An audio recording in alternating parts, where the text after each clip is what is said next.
반갑습니다. 회복 축제, 회복 라이브 네 번째 시간에 오신 여러분 주 이름으로 환영합니다. 아멘. 회복으로 가는 길, 회복으로 가는 길이에요. 이것을 주제로 우리를 고통스럽게 하고 우리의 삶을 어지럽히는 우리의 상처 그리고 습관, 이 심리적 장애를 어떻게 다룰 것인지를 지금 계속해서 듣고 있습니다. 그러니까 우리의 문제를 다루는 겁니다. 그리고 문제의 근원을 다루는 겁니다. 문제가 있고 그 문제의 근원이 되는 우리 마음의 상처 그리고 심리적 장애 혹은 습관, 이것을 우리가 다루고 있는 거죠. 회복이라고 하는 영어 단어 리커버리를 가지고 영어 단어 하나하나를 또 풀어가면서 8가지 원리를 살펴보고 있습니다. 회복 첫 번째 원리는 현실 인식 단계인데요. 그것은 내가 하나님이 아니라는 사실을 뭐하고 인식하고 잘못을 저지르려는 성향을 극복할 힘이 내게 없고 내 삶을 스스로 통제할 수 없다는 사실을 인정하는 단계입니다. 두 번째 회복 원리, 회복 두 번째 원리는 희망의 단계입니다. 이가 나타내는 것은 나에게는 하나님이 계시고 나는 하나님에게 소중한 존재이고 나를 회복시킬 능력이 하나님께 있다는 사실을 진심으로 믿는 단계이죠. 회복 세 번째 단계는 헌신의 단계입니다. 문제를 인식했습니다. 현실을 인식했고 또 우리에게 어떤 희망이 있는지를 우리가 믿게 됐습니다. 그것으로 충분하지 않습니다. 이제 우리의 모든 것을 그분께 의지적으로 맡겨야 하는데, 그래서 그 C가 나타내는 것은 내 모든 삶과 뜻을 예수님의 보살핌과 다스림에 맡기기로 의식적으로 선택하는 단계죠. 이제 네 번째 단계, 오늘은 과거 청산의 단계입니다. 뭘 청산해요? 과거 청산. 청산, 어디서 많이 들었죠. 새로운 정부가 들어서면서 참 무섭게 몰아쳤던 것이 적폐청산이었습니다. 좀 무서운 말이죠. 그러다 보니까 과거 청산, 이건 역시 적폐청산의 또 한 영역이기도 한데요. 무서운 말로 느껴지죠. 무서워야 합니다. 무서운 게 맞습니다. 이거 청산해야만 우리가 좀 더 깨끗한 양심으로 죄책감 없이 하나님의 뜻대로 사는 법을 배울 수 있기 때문에 그렇죠. 그래서 오늘 네 번째 회복 네 번째 원리는 그 O로 시작하는데요. 나의 잘못을 솔직하게 점검하고 하나님과 나 자신과 신뢰할 만한 제3자에게 뭐 하는 거죠? 고백하는 단계입니다. 우리 회복 이 축제 과정을 전 과정을 수료한 우리 청년들이 이 단계가 되었을 때 신뢰할 만한 제3자들을 찾아가서 고백을 했습니다. 저도 그런 방문을 받았으니까 제가 이래봬도 신뢰받는 사람이에요. 제가 신뢰받는다니까 굉장히 기분이 좋으시죠? 예. 저를 찾아와서 자신을 솔직하게 점검하고 드러난 자기 자신에 대해서 또는 자기 자신의 죄에 대해서 잘못에 대해서 상처에 대해서 습관에 대해서 이런 것들을 제 앞에서 고백을 하는 거죠. 제가 굉장히 당황했겠어요? 당황했죠. 근데 제가 행복했던 것은 저를 신뢰하고 또 저를 존경하고 그런 저를 찾아와서 자신의 속 이야기를 진솔하게 했다는 것이 굉장히 놀라운 거죠. 아멘. 그런 고백을 과정을 통해서 회복되는 것을 제가 보고도 감사했고, 그리고 그 자유로워지는 것을 보고 많이 감사했죠. 자, 오늘 네 번째 원리는 굉장히 고통스러운 과정이 될 수도 있지만 반드시 해야 할 일입니다. 나 자신을 솔직하게 점검해야 돼요. 그리고 나 자신이 아니라 내 잘못을 솔직하게 점검해 봐야 돼요.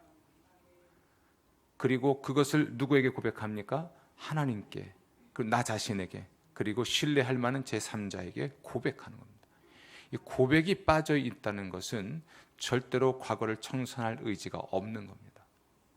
그래서 어떤 행동을 바꾸기 전에 뭐부터 해요? 고백부터 하는 것이 필요하죠.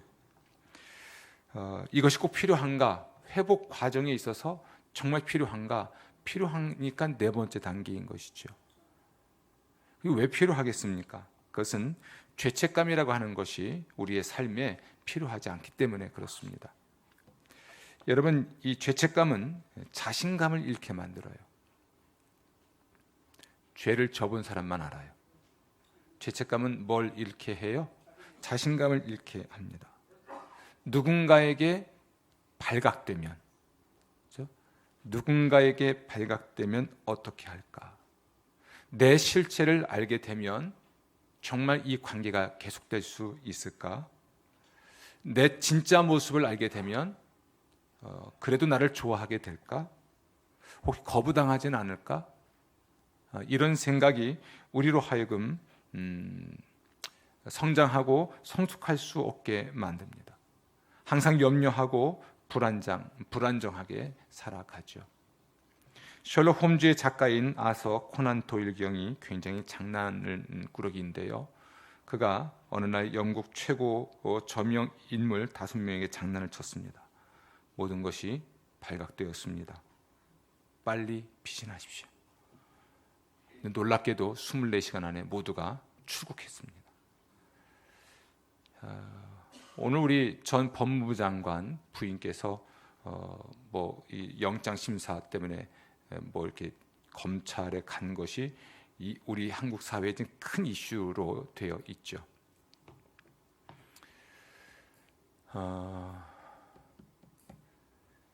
자신감이라고 하는 것은 깨끗할 때 생기는 것 같아요.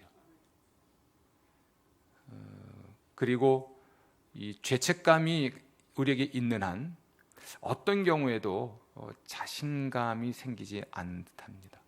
떳떳하면 자신감이 있죠. 그렇죠? 떳떳하면. 하긴 뻔뻔해도 자신감을 갖고 있습니다. 언젠가 드러나게 되면 그 뻔뻔함이 추락하겠지만 우리가 자신감을 잃게 만드는 것은 정말 죄를 지은 게 있고요. 그리고 그 죄의 문제를 해결하지 않은 것이 있고 그것 때문에 갖게 된 그 정서적인 것, 이 죄책감이라고 하는 것이 우리를 자신감이 없게 만드는 것 같습니다. 그런 의미에서 이 죄책감은 해결돼야 합니다. 아멘. 이 과거를 청산해야 되는 문제인데요. 이 죄책감을 해결하는 것이 우리의 삶에 굉장히 중요하죠. 두 번째, 죄책감은 관계를 깨트리기 때문에 우리에게 필요하지가 않습니다. 이 죄책감이 있는 사람은요, 잘 참질 못합니다. 폭죽 정도면 될 이 분노가 핵폭탄 정도 되는 폭발로 터지는 사람이 있죠. 별거 아닌데 무지하게 화를 내는 거죠. 그 근원을 찾아보면 죄책감이 근저에 있습니다. 왜 저렇게 화를 내지? 저는 목회하면서 그런 경우를 자주 봐요. 왜 이렇게 화를 내지? 별것도 아니고 아무것도 아닐 수 있는데, 근데 그 근저에 뭐가 있다고요? 죄책감이 있는 거죠. 이 죄책감이 불필요한 것은 우리의 관계를 깨트리기 때문인데요. 그냥 가볍게 웃어넘겨도 되고 혹은 조금만 화도 내도 되는데 이게 무슨 핵폭탄 터지듯이 분노를 폭발시켜서 그 관계를 깨트리는 거지요. 또 이 죄책감 때문에 상대방을 버릇없게 만들거나 망칠 수도 있습니다. 대체적으로 부모들이 저지르기 쉬운 건데요. 아이에게 너무나 미안하니까 선물 사들고 오는 거죠. 어느 날 갑자기 남편이 꽃을 들고 오면 의심하시기 바랍니다. 뭔가 분명히 잘못한 게 있는 거죠. 이것이 반복되면 아이들도 눈치가 구단이에요. 그래서 엄마 아빠가 뭔가 잘못한 게 있는 듯이 느껴질 때는 굉장히 도도해집니다. 버릇이 나빠지는 거죠. 그렇게 누가 길들였어요? 부모가 길들였습니다. 물질 공세를 펴는 거죠. 자기의 잘못함 또는 미안함, 이 죄책감을 무엇으로 보상하려고 하는 겁니까? 선물이나 용돈 같은 걸로 보상하려고 하니까 아이의 버릇이, 그러니까 상대방이 버릇이 나빠지는 것이죠. 또 어떤 사람이 죄책감 때문에 깊이 헌신된 관계를 형성하지 못합니다. 특히 부부관계가 그럴 수 있습니다. 부부관계가 서로에게 깊이 헌신할 수 없는 관계가 되는 것은 결혼 전에 어떤 상처로 인해서 더 이상 깊은 관계로 가지 못하는 경우가 있죠. 그것이 무엇이었든지 간에 여러분, 이 죄책감은 관계를 깨트리기 때문에 필요한 것이 아닙니다. 그 죄책감의 문제는 반드시 해결해야 하고, 죄책감을 갖게 했던 그 죄의 문제는 반드시 해결해야 하는 것이 되지요.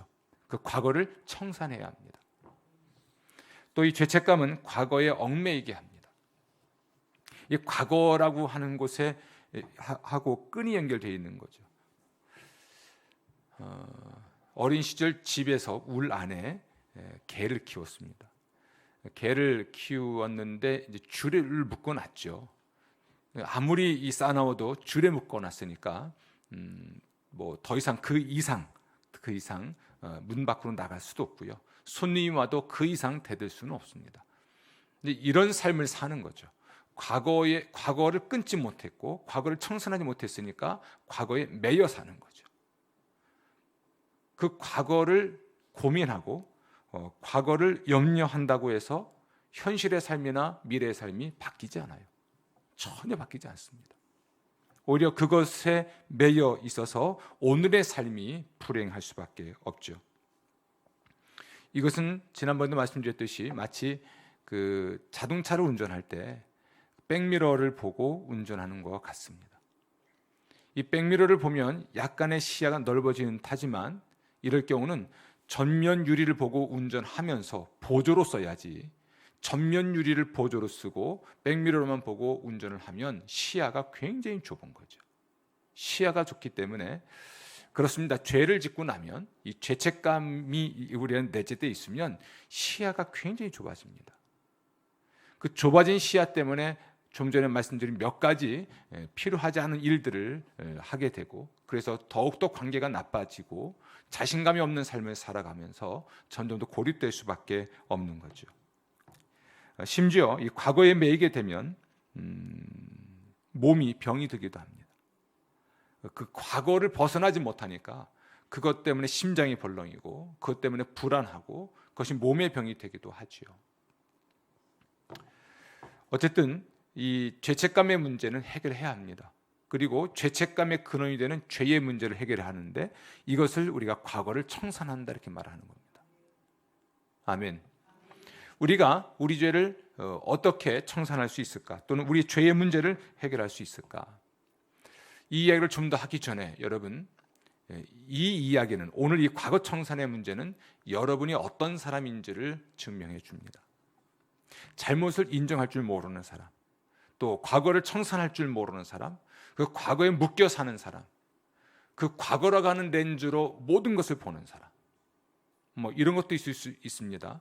뭐 우리 그 천집사님 또 제 앞에 계시니까 과거에 천집사님이 저한테 굉장히 서운한 게 하나 있어요. 뭔지 모르지만, 또는 저에게 실망한 일이 있습니다. 근데 그것을 해결하지 못했기 때문에 죽는 그날까지 그 시선으로 저를 볼 수가 있어요. 그게 그 집사님의 렌즈이죠. 본인이 잘못한 것일 수도 있습니다. 이 목사의 잘못이 아니라 집사님의 잘못일 수도 있고 제 잘못일 수도 있어요. 그런데 그 문제를 해결하지 못한 채 계속 가지고 있는 거죠. 그러다 보니까 그 감정, 그 렌즈를 가지고 계속 그 사람을 보고 그런 사람으로 아예 단정 짓고 사는 거죠. 그럼 그 관계가 계속 이어질 수가 없죠. 절대로 이어질 수가 없습니다. 그런데 이 사실을 모르고 있는 거죠. 과거에 매여 있는 사람이 그렇다는 얘기입니다. 해결할 의지도 없고 해결하려고 노력도 하지 않습니다. 오히려 잠시 후에도 말씀드리겠습니다만 상대방을 탓하죠. 이 문제의 원인은 자기에게 있다고 생각하지 않고 상대방에게 있다고 생각하고, 상대방이 변하지 않거나 상대방이 수용하지 않기 때문에 나의 이 분노와 나의 이 행동과 나의 이 태도는 정당하다고 생각합니다. 근데 문제는 누구한테 있습니까? 자기 자신에게 있죠.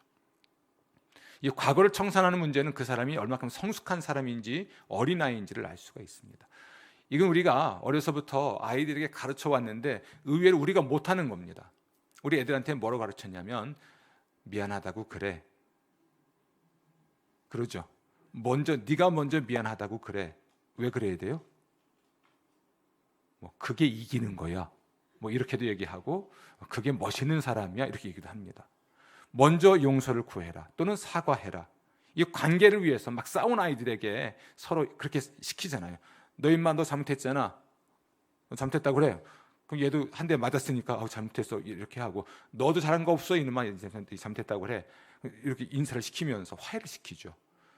근데 우리는 아이들은 그렇게 가르치는데 어른들인 자기 자신에게는 그렇게 하지 않아요. 그러니까 이게 해결이 안 되죠. 관계의 문제이든 또 개인적인 문제이든지 간에 과거를 청산하지 않고 이 과거의 죄와 죄책감에서 해방되지 않고 자기가 좀 더 나은 삶을 살아갈 수는 없는 겁니다. 정말 회복을 원한다면 관계의 회복이든 자기의 인격의 회복이든 영성의 회복이 되었든 어떤 회복이 되었든지 간에 이 과거를 청산한 일을 해야만 우리가 회복될 수 있습니다. 오늘 네 번째 원리를 우리가 나누겠지만 심각한 이야기가 되겠습니다. 그럼 어떻게 우리는 우리의 과거를 청산할 수 있을지 오늘 그것을 알려드리려고 합니다. 과거 청산의 비법입니다. 이대로 하십시오. 하실 거죠? 항상 왼쪽은 아멘이 없어. 이대로 하실 거죠? 이제 조금 나아지는 것 같습니다. 첫 번째로 자신의 도덕성 점검 목록을 작성해야 합니다. 도덕성 점검 목록. 지금 여러분에게 종이 한 장씩 나눠드릴 겁니다. 나눠드리는 동안에 제 얘기를 좀 들으십시오. 이건 혼자만의 시간을 갖는 건데요. 우리가 스스로 우리의 행위들을 조사하고 여호와께로 돌아가자. 예레미야가 3장 40절 말씀입니다. 우리가 스스로 우리의 행위들을 조사하는 겁니다. 나의 행위들을 뭐해요? 조사한다. 이게 도덕성 점검 목록을 작성하는 것입니다. 그렇게 하고 누구한테 돌아가자? 여호와께 돌아가자. 아멘. 필기도구가 없는 분들은 빌려드릴 겁니다. 여러분 꼭 놓고 가세요. 필기도구. 종이는 가져가시는데 필기도구는 놓고 가십시오. 나에게 잘못된 것은 무엇인가? 나는 어떤 것에 죄책감을 가지고 있는가? 나는 무엇을 후회하는가? 나는 무엇에 가책을 느끼는가? 변화되어야 할 내 삶의 결점들은 무엇인가? 필기도구를 가지고 앉아서 이런 질문을 하고 그리고 답을 내려보는 거죠.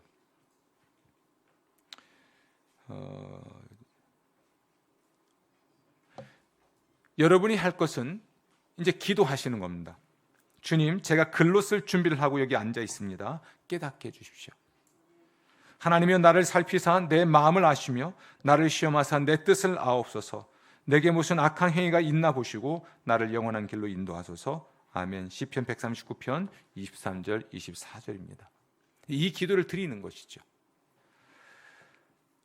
사실 충분히 이 시간을 가질 필요가 있습니다. 그래서 어쩌면 티슈를 옆에 놓고 해야 하는 거죠. 자기의 도덕성을 점검하는 거예요. 자기의 행위를 점검하는 거거든요. 서두를 필요는 없겠지만 지금은 긴 시간 할 수가 없으니까 생각하고 간단하게 쓸 수 있을 것입니다. 자기 자신에게 잔인할 정도로 정직해야 됩니다. 우리는 다른 사람에게 굉장히 잔인합니다. 근데 자기에게는 굉장히 너그럽죠. 이게 문제입니다.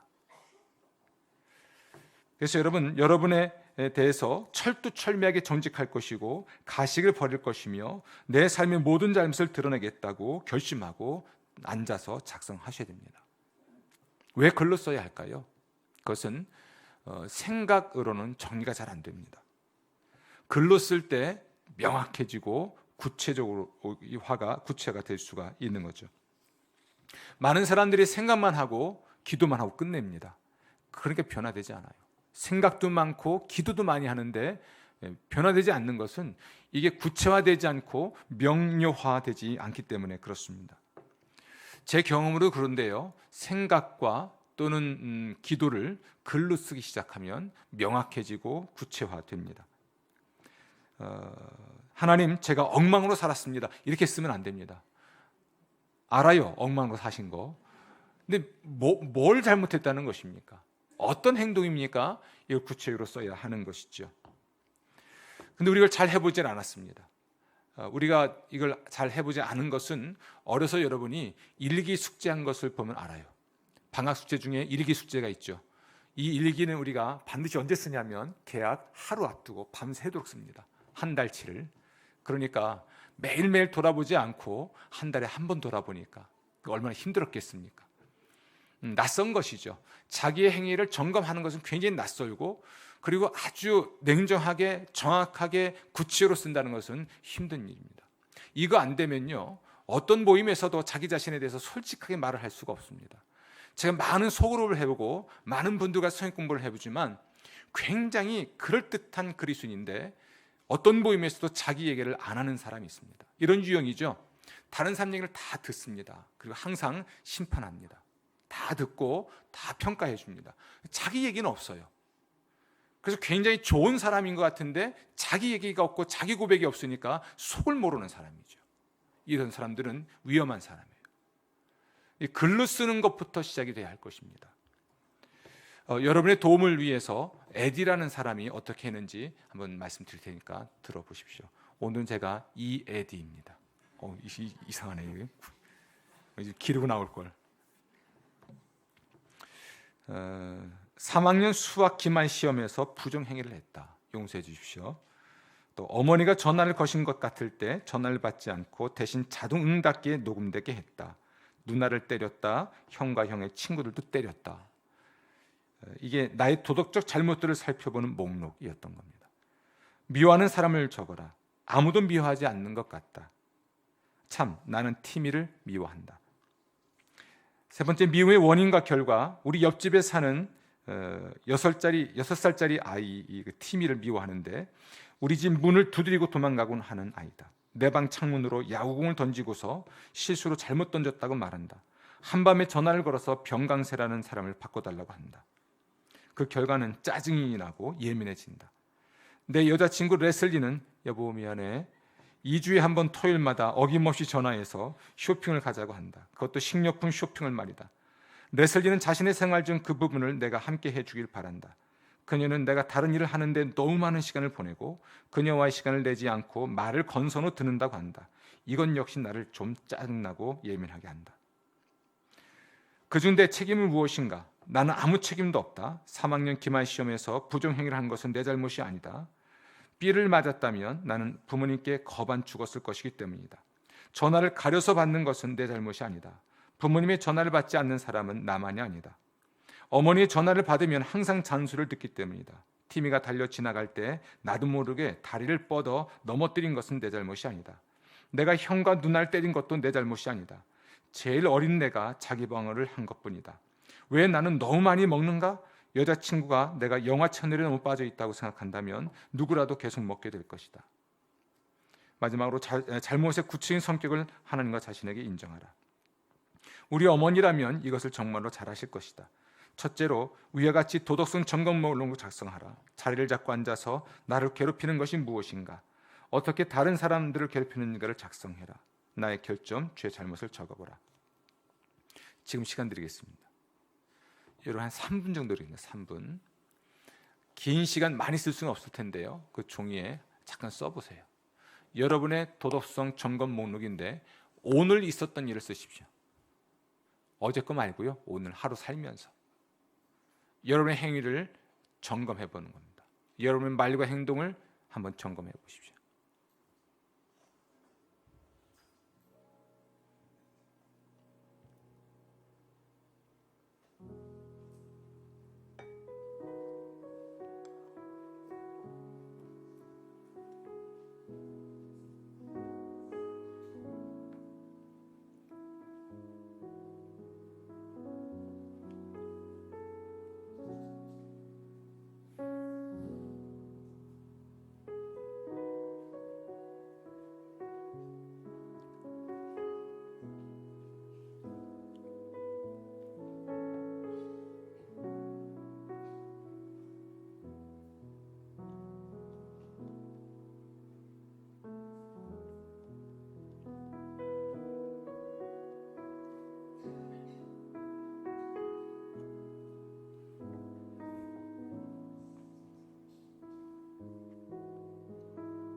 쓸만하니까 시간이 다 됐어요.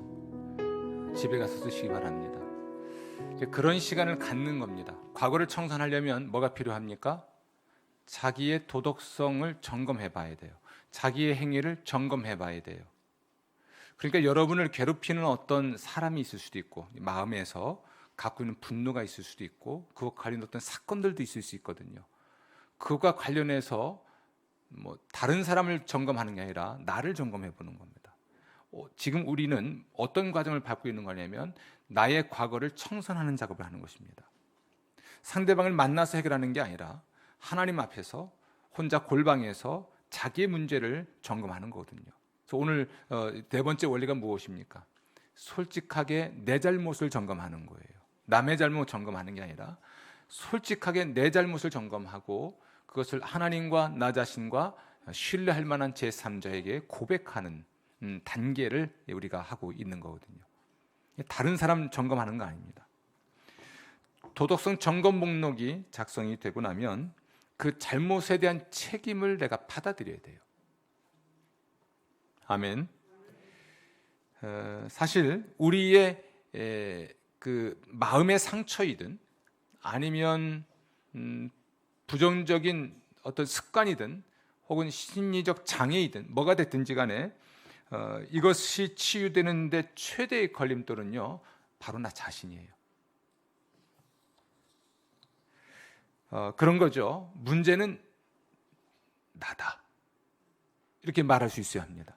문제는 누구예요? 나다. 문제는 나예요.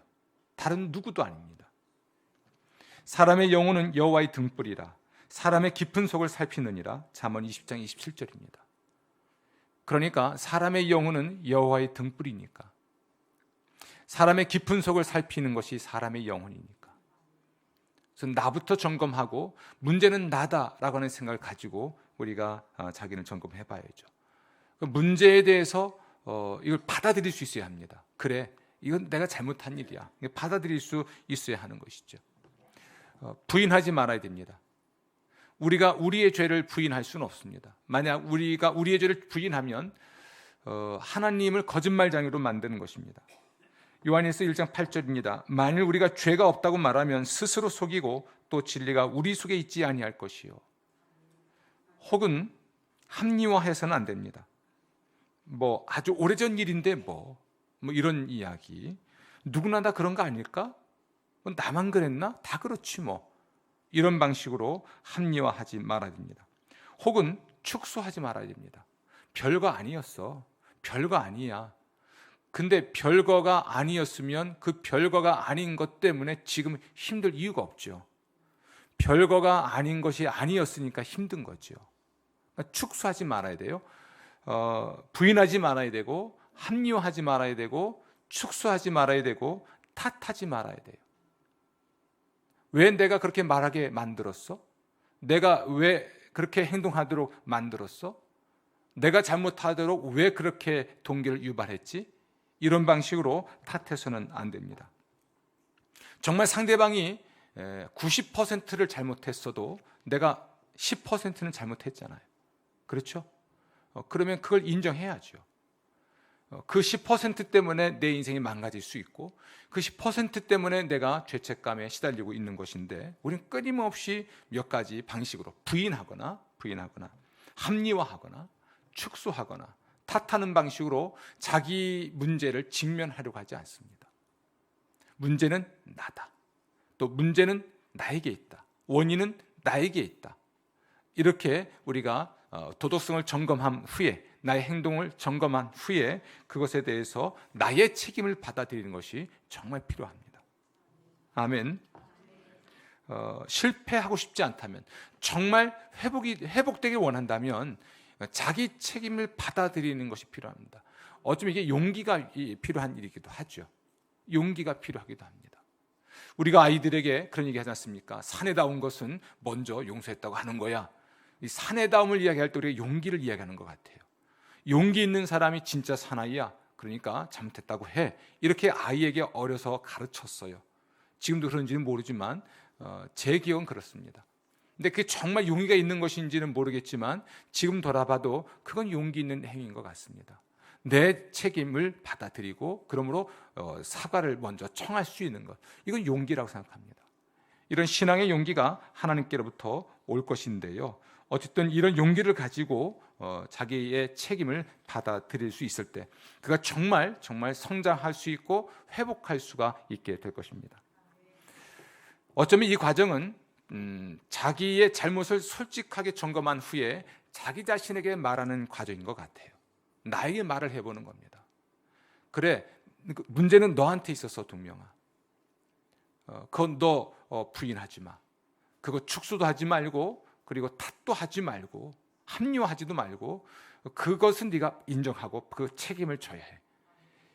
도덕성 점검 목록을 만들어 놓고 나의 행위를 조사한 후에 하나님께 나아가기 전에 누구한테 이야기를 해요? 나에게 말을 하는 것이죠.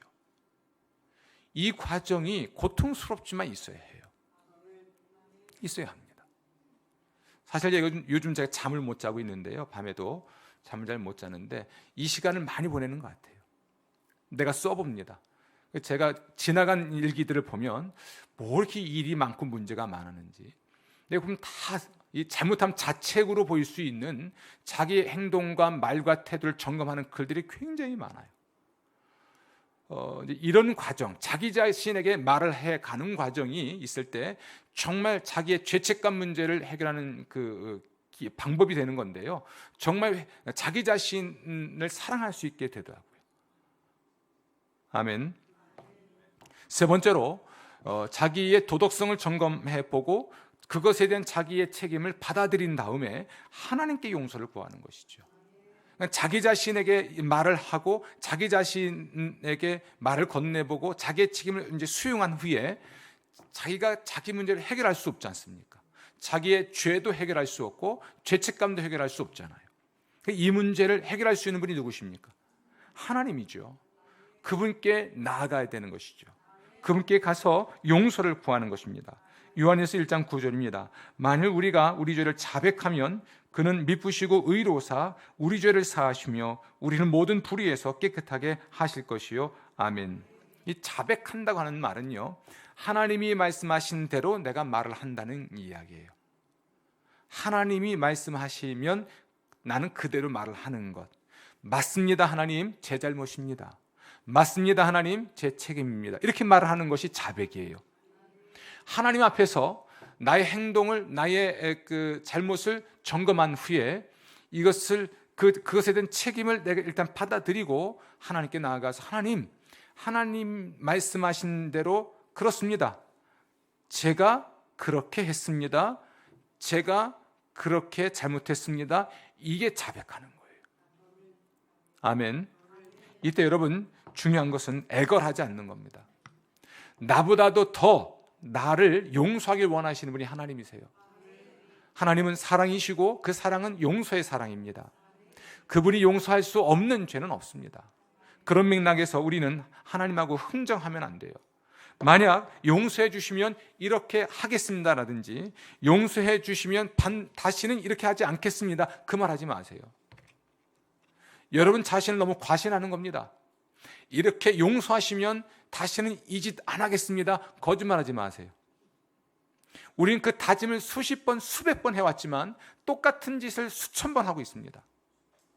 하나님 앞에 나가 죄 용서를 구할 때는 하나님하고 한테 애걸복걸도 하지도 말고 솔직 담백하면 되는 것이고요, 흥정하지 마세요. 용서하시면 이렇게 하겠습니다, 용서하시면 다시는 안 하겠습니다, 이런 말도 하지 마십시오. 그냥 요한일서 1장 9절 말씀 그대로 믿는 겁니다. 내가 자백하면 하나님이 틀렸다고 하신 대로 내가 인정하면, 그렇게 똑같이 말을 하고 시인하면 주께서 용서하신다는 이 진리를 그냥 믿기만 하면 됩니다. 아멘. 믿고 우리 죄를 인정하면 되는 것이죠. 솔직 담백하게 인정하면 되는 것입니다. 용서의 근거는 우리가 얼만큼 솔직한가에 있지도 않습니다. 사실은 용서의 근거는 하나님 그분의 성품에 있습니다. 아멘. 우리가 어디까지 얼만큼 솔직할 수 있을까요? 우리가 잘못한 것이 100인데 잘못했다고 느끼는 감정의 정도는 20밖에 안 될 수도 있잖아요. 그렇죠? 내가 잘못한 것은 10밖에 되지 않는데 죄책감은 100이 돼 있을 수도 있습니다. 우리가 어떻게 하나님 앞에서 솔직한다 해도 온전하게 솔직할 수는 없는 거죠. 모든 용서의 근거는 우리 자신에게 있지 않아요. 우리가 애걸복걸한다고 거기에 있지 않고 하나님과 흥정을 하거나 밀당을 잘하는 데 있지 않습니다. 하나님이 미쁘신 분이시고 용서하기 원하시는 분이시고 용서할 수 없는 죄가 없는 그런 분이심을 우리가 믿을 때에 그걸 인정하고 주 앞에 나아갈 수가 있는 것이죠. 아멘. 이사야 1장 18절입니다. 우리가 하나님 앞에 겸손히 나아가 용서를 구하면 하나님께서는 너희의 죄가 주홍 같을지라도 눈과 같이 희어질 것이요. 아멘. 아멘. 아멘. 아멘. 네 번째로 우리 죄책감을 해결하는 네 번째 단계인데요, 다른 사람 앞에서 잘못을 시인하는 것입니다. 야고보서 5장 16절 말씀 보면 그러므로 너희 죄를 서로 고백하며 병이 낫기를 위하여 서로 기도하라. 참 이 말씀이 우리 요한 웨슬리 목사님은 이 말씀을 토대로 이 소그룹에서 자기 죄를 서로 고백하는 시간을 갖게 합니다. 이 홀리클럽이라고 해서 옥스퍼드 안에서 있었던 홀리클럽에서 소그룹이 모이면 하는 게 이겁니다. 내가 오늘 하루를 살면서 이런 잘못을 했습니다. 아주 솔직하게 이야기를 하는 거죠. 그런데 이게 참 위험하고 불편한 것일 수 있지만 우리가 다 죄인이잖아요. 나만 솔직한 게 아니라 다 솔직하니까 다 죄인인 것이죠. 근데 야고보 사도는 이렇게 말합니다. 죄를 서로 고백하고 병 낫기를 위해서 서로 기도해라. 치유를 위한 기도를 하기 전에 죄가 있다면 그 죄를 서로 고백한 후에 함께 병 낫기를 위해서 기도하라고 말을 하고 있습니다.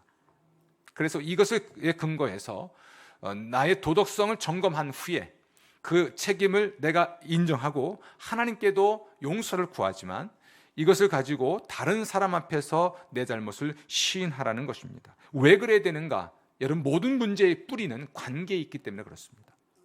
사실 우리가 해결해야 될 문제는 골방에서 혼자 있을 때 생긴 문제는 아닌 것 같습니다. 살아가면서 사랑하는 사람들과 또는 신뢰하는 사람들과의 관계에서 비롯된 것 같아요.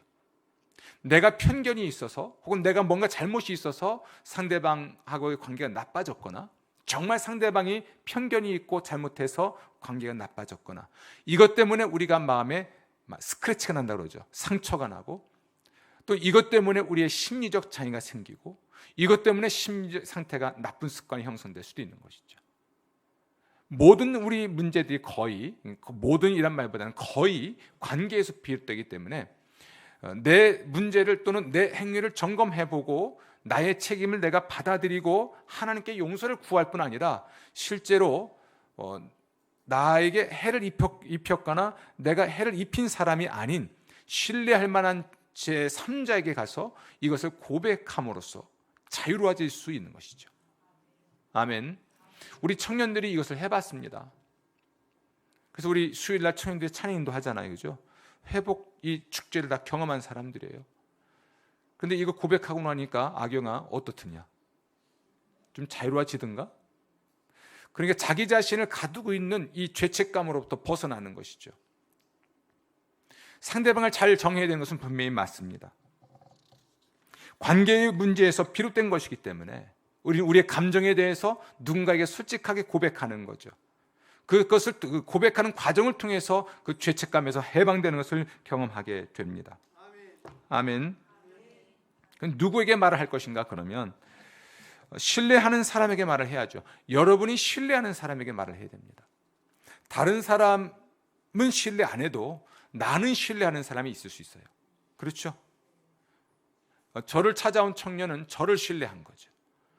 저를 안 찾아온 청년들은 저를 신뢰하지 아니에요? 네, 그렇게 믿겠습니다. 제가 너무 바쁠까 봐. 네. 그러니까 우리 아들도, 큰 아이도 이 회복을 2번이나 했는데요. 저를 찾아와서 처음 할 때 고백을 했습니다. 고백을 하는 과정을 아들이 아버지에게 고백을 하니까 제가 굉장히 행복했습니다. 아버지를 신뢰하는 거죠. 아멘. 2번째 할 때는 제게 안 왔습니다. 내가 신뢰하는 사람이 한 명은 있어야 됩니다. 여러분이 신뢰하는 사람이 한 명은 있어야 되잖아요. 그래야 인생을 살지요. 어떤 말을 해도 이 비밀이 누설되지 않을 수 있는 사람, 혹은 그런 거 이렇게 고백하는 것의 가치를 이해할 수 있는 사람. 왜 나야? 그러지 마. 뭐 이러는 사람 말고. 그러니까 지금 회복 라이브를 들으신 여러분, 이게 제3자에게, 신뢰할 만한 제3자에게 고백해야만 내 죄책감을 해결할 수 있다는 이 위대한 진리를 들은 여러분과 같은 사람일 것입니다. 이 가치를 아는 사람에게 찾아가서 고백을 해야만 하겠죠. 그리고 내가 무슨 말을 해도 충격받지 않을 사람. 말만 하면 그랬어, 뭐 놀라는 사람들, 자기 감정도 통제가 안 되고 어떻게 할 줄 몰라서 절절매는 이 성숙하지 못한 사람에게 고백하면 같이 시험 듭니다. 그리고 그런 고백을 받았을 때 정말 하나님을 신뢰할 수 있도록 잘 도와줄 수 있는 영적인 지도자, 성숙함이 있는 사람이어야 합니다. 제가 요즘은 저녁 시간이든 낮 시간이든 목사님 저를 좀 만나주세요 라는 분들이 많습니다.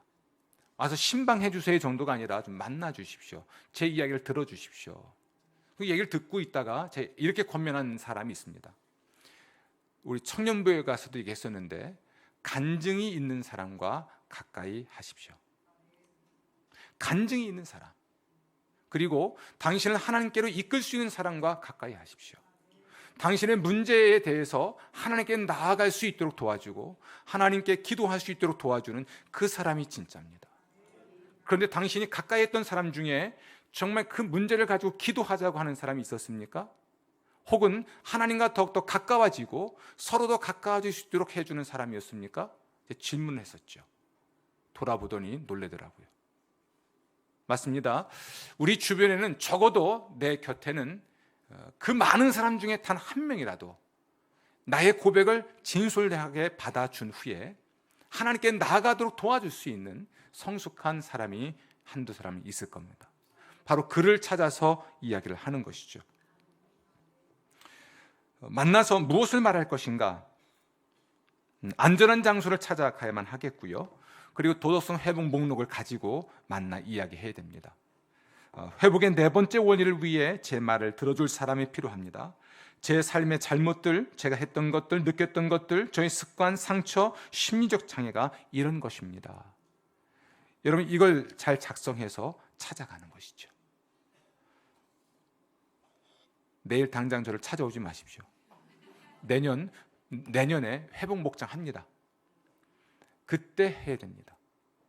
우리가 지금 8주 동안의 이 설교는 여러분의 동기부여도 하지만, 그리고 이 과정을 통해서 여러분이 어느 정도 회복의 기회를 갖도록 도와주는 시간이니까 제가 바빠서 못 만납니다.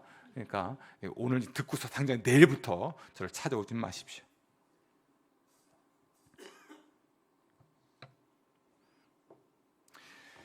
모든 사람에게 다 말할 필요는 없습니다. 한 사람이면 됩니다. 그냥 한 사람. 그러면 이제까지 여러분을 아프게 했던 그것들이 여러분을 더 이상 아프게 하지 않습니다. 아멘. 어떤 성도가 저를 찾아와서 자신의 부끄러운 일들과 과거를 이야기를 합니다. 같이 울고 같이 아파하죠. 근데 교회에서는 이런 얘기를 와서 하는 분이 제 걱정이 많이 돼요. 왜냐하면 10이면 8은 저를 떠납니다. 행여나 자기에 대한 편견이 있을까 봐 떠나는 것인지는 모르겠지만, 그래서 참 어렵습니다. 저를 찾기보다는 그런 의미에서 목회를 찾아올 때는 최종이고요. 가장 좋은 건 우리 동료 그리스도인들 중에서 성숙한 그리스도인을 찾는 겁니다. 그래서 저는 교회엔 어른이 있어야 한다고 생각해요. 어른. 제일 좋은 건 장로님들이 어른이 돼야 합니다. 신앙의 어른. 그러니까 장로죠. 그렇죠? 원래 장자 그런 장자 아닙니까? 그죠? 그러니까 어른이 돼야 하는데 꼭 장로가 아니어도 됩니다. 우리 주변에 권사님들도 계시고 같은 집사님도 있지만 나보다 어린 사람인데 나보다 성숙할 수도 있습니다. 나이 고하를 떠나서 직분의 고하를 떠나서 성숙한 사람, 그 사람이 여러분 곁에 있으면 됩니다. 그리고 구체적이어야 한다는 것도 잊지 마십시오. 또한 언제 말할 것인가 머뭇거리지 마십시오. 제가 당장 내려오지 말라고 했지만 빠를수록 좋습니다. 머뭇거리다가는 그 마음이 사라집니다. 머뭇거리는 사이에 수없이 많은 생각으로 복잡해집니다. 마지막으로 우리의 죄책감을 해결하는 그 5번째 방법은 하나님의 용서를 받아들여서 자신을 용서하는 것입니다. 참 이게 여러분 중요합니다. 하나님의 용서를 받아들여서 누구를 용서해요? 나를 용서하는 겁니다. 한번 점검해보죠. 나의 도덕성 목록을 작성해라. 나의 책임을 받아들여라. 자기에게 말해보는 거죠. 하나님께 용서를 구해라. 그리고 4번째로 다른 사람에게, 신뢰할 만한 제3자에게 고백해라. 5번째로 하나님의 용서를 받아들여 나를 용서해라. 내가 나를 용서할 수 있어야 돼요. 그러니까 도덕성 점검 목록을 만들어 놓고 나에게 제일 먼저 많은 얘기를 해야 돼요. 스스로에게. 그리고 하나님께 말씀을 드리고 제3자에게 고백한 후에 하나님의 용서를 받아들여서 나를 용서하는 거죠. 그러면 내가 죄책감으로부터 자유할 수 있고, 지은 죄는 주님이 용서하셨으니까 하나님의 용서를 받아들여서 내가 이 죄책감에서 해방될 수 있는 것이죠. 그러면 이 죄책감이 나를 괴롭히지 않습니다. 이 죄책감과 그와 관련된 사건들, 그 과거에 매여서 인생을 망치지 않습니다. 이 죄책감 때문에 관계를 깨트리지 않아도 됩니다. 굉장히 중요한 문제인 것이죠. 로마서 3장 23절 24절입니다. 모든 사람이 죄를 범하였음에 하나님의 영광에 이르지 못하더니 그리스도 예수 안에 있는 속량으로 말미암아 하나님의 은혜로 값없이 의롭다 하심을 얻은 자 되었느니라. 아멘. 아멘. 이 5가지 원리를 우리가 적용하면 어떤 일이 벌어질까요? 첫 번째로 하나님께서 즉시 용서하십니다. 지체하지 않으세요. 하나님께서는 또한 값없이 용서하십니다. 아멘. 그분의 신실하심, 그분의 성품의 진실하심에 근거해서 우리를 용서하십니다. 그리고 우리를 완전히 용서하십니다. 즉시 값없이 완전히 용서하시는 것이죠. 이 하나님의 용서를 받아들여서 내가 나를 용서할 때, 이 죄책감 때문에 우리가 시달려서 행복하지 못한 불행한 삶을 살지 않을 수 있는 것이죠. 따라합시다. 하나님께서는 즉시 용서하신다. 하나님께서는 값없이 용서하신다. 하나님께서는 완전히 용서하신다. 로마서 8장 1절인데요. 그리스도 예수 안에 있는 자에게는 결코 정죄함이 없나니. 아멘. 정죄함이 없다는 것, 이보다 행복한 게 어디 있겠습니까? 아멘. 우리가 이제 5단계, 6단계, 7단계, 8단계를 또 이제 가게 되겠지만 이 4번째 단계가 어쩌면 고비를 넘어가는 것 같아요. 참 중요한 단계죠. 회복 이제 1원리부터 한번 점검해 보죠. 첫 번째 원리는 현실 인식 단계라 했습니다. 내가 하나님이 아니라는 사실을 인식하라. 잘못을 저지르려는 성향을 극복할 힘이 내게 없고 내 삶을 스스로 통제할 수 없다는 사실을 인정해라. 두 번째는 희망의 단계인데요. 나에게는 하나님이 계시고 나는 하나님께 소중한 존재이며 나를 회복시킬 능력이 하나님께 있다는 것을 진심으로 믿으라. 세 번째는요, 헌신의 단계입니다. 무엇이죠? 내 모든 삶과 뜻을 예수님의 보살핌과 다스림에 맡기기로 의식적으로 선택하는 것입니다. 이 4번째 단계는 무엇입니까? 네, 이게 과거 청산 단계인데요. 나의 잘못을 솔직하게 점검하고 하나님과 나 자신과 신뢰할 만한 제3자에게 고백하는 것이죠. 이 고백하는 과정, 아까 말씀드린 그 내 문제를 해결하는 과정을 좀 더 5가지로 나눠보면, 첫 번째는 자기의 도덕성 목록을 점검해보고, 그런 다음에 자기의 책임을 받아들이고 하나님께 용서를 구하고 신뢰할 만한 제3자에게 고백하고 하나님의 용서를 받아들여 나를 용서하고. 아멘. 그럴 때 우리가 참된 하나님의 즉각적이고 온전하고 순전한 용서를 경험하게 되는 것이죠. 이 용서를 받은 사람으로서의 자유, 더 이상 죄책감에 또는 과거에 매이지 않고 현실을 살아가고 미래로 나아갈 수 있는 위대한 그리스도인이 될 수가 있습니다. 아멘. 기도하겠습니다. 오늘 저희들에게 말씀하시고 저희들을 또 온전한 길로 인도하시니 감사합니다. 이렇게 해보겠습니다. 저희를 다스리시고 온전케 하여 주옵소서. 주님의 온전한 용서를 경험할 수 있도록 매일매일 일기를 써가면서 하루의 문제를 그날 다 해결할 수 있도록 은혜 더하여 주시고, 한 주일의 문제를 그 주에 해결하고 한 달의 문제를 그 달에 해결하며 한 해의 문제를 그 해에 해결하는 하나님 앞에 자유로운 영혼 될 수 있도록 도와주옵소서. 믿고 감사하오며 예수님 이름으로 기도합니다. 아멘.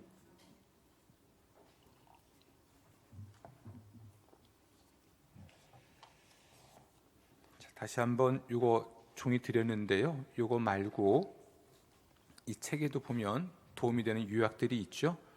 보고 스스로를 점검하십시오. 이 시간 찬양 드리기 전에 잠깐 먼저 아까 쓰다 만 걸 좀 쓰면서 조용히 묵상기도 먼저 하고 좀 써보겠습니다.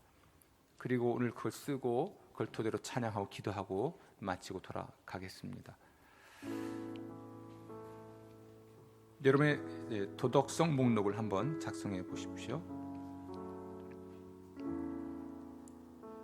상처를 준 사람, 그래서 미워하는 사람, 그 미움의 원인이 무엇이었나, 결과는 어떠했는지, 내 책임은 무엇인가 한번 적어 보십시오. 부인하지 마시고요, 축소하지 마시고, 탓하지 마시고, 합리화하지 마시고,